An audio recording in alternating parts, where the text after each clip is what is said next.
Now this one's probably the thickest one of all. Well, she's making me work today.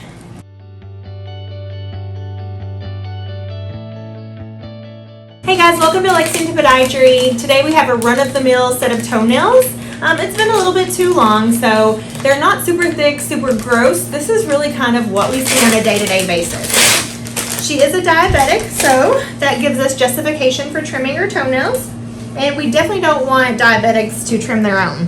The thicker they are, the longer they are, the more likely you are to cut yourself when you're trimming them, even if they look fairly normal. It's crazy. Sometimes we have people trim their toenails before they even come here because they are embarrassed by the way they look, or, you know, it's like shaving your legs before you go to the gynecologist kind of thing.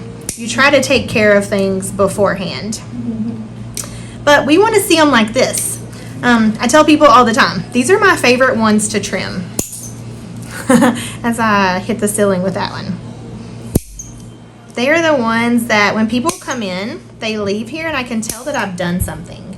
Because their shoes are going to fit better, their feet are going to feel better, and almost instantly it removes pressure. You can see this one has had an injury to it at some point, and it is growing out. And you said it would grow out. Correct. The thickness with that nail there causes a lot of pressure from the roof of the shoe. It causes pressure from the tip of the shoe. And look, it's gonna, look at that. The whole old part, it just came right off. Perfect. Doesn't have to grow out anymore, does it? Perfect. Alright, now the big one. We've got toenails flying everywhere in here. Crazy. Good news is now I have glasses, so I do protect my eyes. Still makes me want to blink though.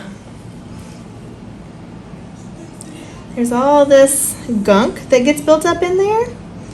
Not because you're a dirty person, but because thicker nails harbor all of this stuff. Skin cells and sock fuzz and debris gets down in there and it can't get out until you cut the nail and you actually relieve it. Sometimes that skin that builds up can actually be more painful than the toenail itself.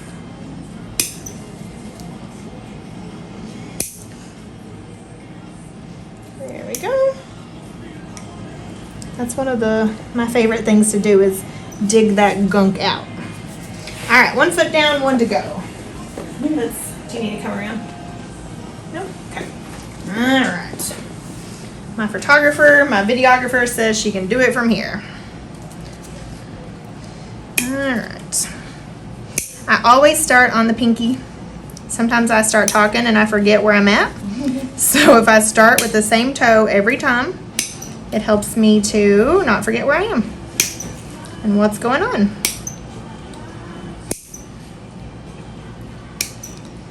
I remember once I had this little lady, she was probably 90, and she told me when she left my office she wanted to go dancing because she felt great.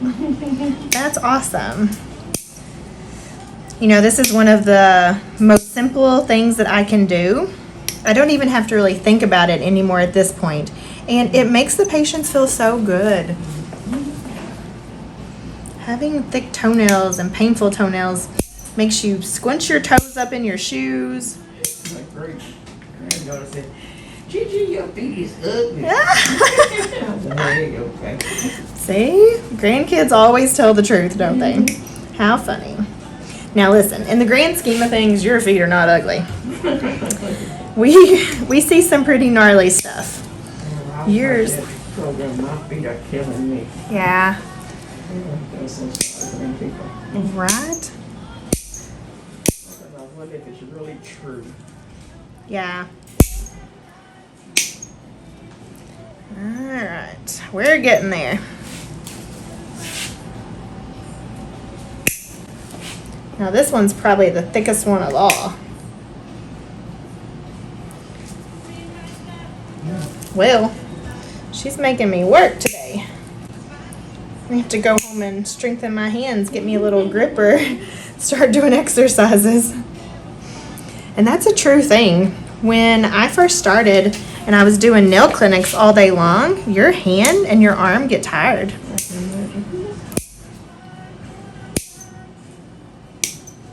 Alright, there we are. We're trimmed. Now we're gonna smooth them out a bit.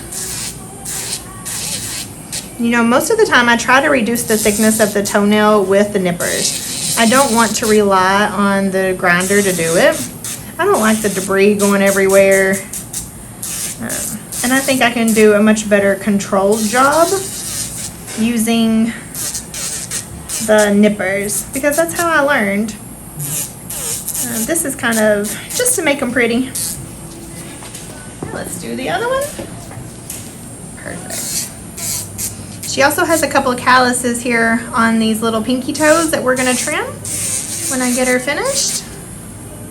So she's getting the work service today, not the express.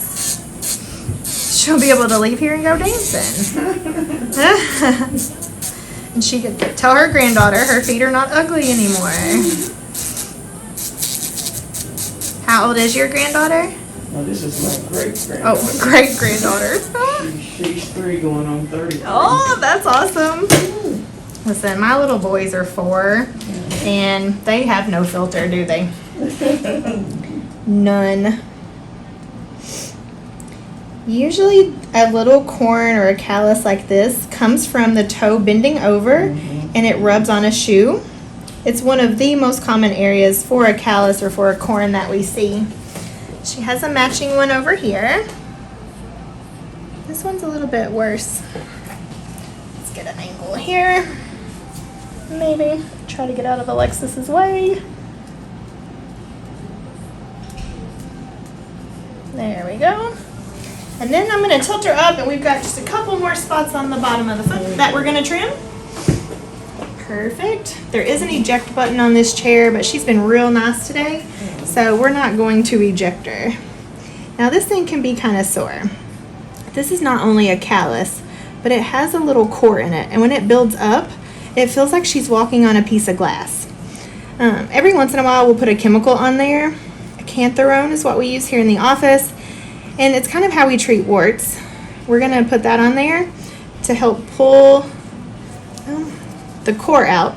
It's not as bad as I thought, so I don't think we're going to do that today for it. I think it would hurt you more so than anything, and that's definitely not what we want to do. And we have one more. Your skin is nice and soft, so the blade is going through the callus pretty good. Even though the callus is hard, you can tell that you moisturize your feet every day, or most days. Not every day, you're right. There's always a little bit of room for error. I wish I could say that I put lotion on my feet every day, but I try. Oh, look at that one. They just keep popping up. She's gonna feel like a brand new lady. And most of the time I'm in shoes like this. That cushion helps. Not everybody needs cushion on their feet. Some people need support and stability. The older you get, the less cushioning you have on your feet, the more you need Skechers shoes, the Go Walks, the memory foam shoes like you have on. They're not super podiatry friendly, but you need that cushion restored so you can walk. So one more step. I'll put some nice smelling lotion on you. Rub it in, and that's usually the best part. Alright folks, there you have it. Kind of a run-of-the-mill nail trim. The bread and butter of podiatry, what we're here for. We appreciate you guys watching. We'll see you next time. Have a good day.